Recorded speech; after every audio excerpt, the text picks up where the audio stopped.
জাতিসংঘে প্রধান উপদেষ্টার দেয়া ভাষণকে তাৎপর্যপূর্ণ বলে মনে করছেন বিশ্লেষকরা। তারা বলছেন এই ভাষণ আগামী নির্বাচন নিয়ে ইতিবাচক বার্তা দিয়েছে।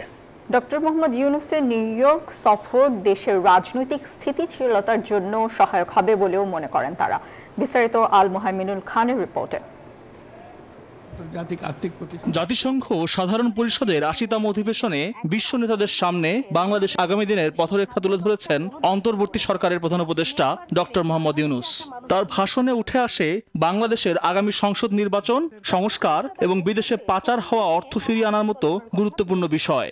আগামী বছরের ফেব্রুয়ারি মাসে আমরা জাতীয় নির্বাচন অনুষ্ঠানের প্রস্তুতি নিচ্ছি। সরকার প্রধানের ভাষণকে রাজনৈতিকভাবে অত্যন্ত তাৎপর্যপূর্ণ বলে মনে করছেন বিশ্লেষকেরা।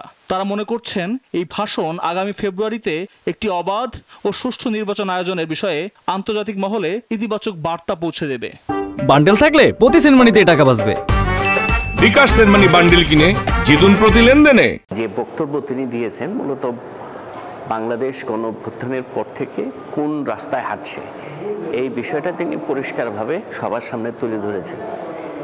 এইটা তুলে ধরার একটা অর্থ হচ্ছে যে দেশে যারা নির্বাচন নিয়ে নানান রকম জল্পনা কল্পনা করতেছে তাদেরকে আশ্বস্ত করা যে নির্বাচনটা যথাসময়েই হবে। আরেকটা হলো বিশ্ব সম্প্রদায়কে আশ্বস্ত করা বাংলাদেশের ট্রানজিশন নিয়ে যেন বাইরের দুনিয়াতে কোনো রকম কোনো আস্থাহীনতার সংকট তৈরি না হয়। প্রধান উপদেষ্টার এই সফর দেশের রাজনৈতিক স্থিতিশীলতার জন্য অত্যন্ত সহায়ক হবে বলে মনে করেন এই রাষ্ট্রবিজ্ঞানী। একটি রাজনৈতিক সংকট এখনো রয়ে গেছে। তো এই ভিজিটের মধ্য দিয়ে যেটি হচ্ছে যে চিফ অ্যাডভাইজার, আমাদের যে অন্তর্বর্তীকালীন যে গভর্নমেন্ট, ওনারা একটি মানে বৈদেশিক যে সমর্থন এটি পাওয়ার চেষ্টা করছেন, এটি একটি ব্যাপার। আরেকটি হচ্ছে যে আগামী দিনের যে জুলাই সনদকে কেন্দ্র করে যে মতানৈক্য চলছে এটির সমাধান হওয়া অত্যন্ত জরুরি, কারণ এটির সমাধান না হলে নির্বাচন নিয়ে খানিকটা অনিশ্চয়তা থেকে যাবে। তো আমার মনে হয় যে এই সফরের মধ্য দিয়ে এই জায়গাটিতে একটি ব্যাপক চাপ তৈরি হবে বলে আমার মনে হয়। প্রধান উপদেষ্টার নিউ ইয়র্ক সফর দেশের ভেতরে ও বাইরে বিভিন্ন মহলে ব্যাপক আলোচনার জন্ম দিয়েছে।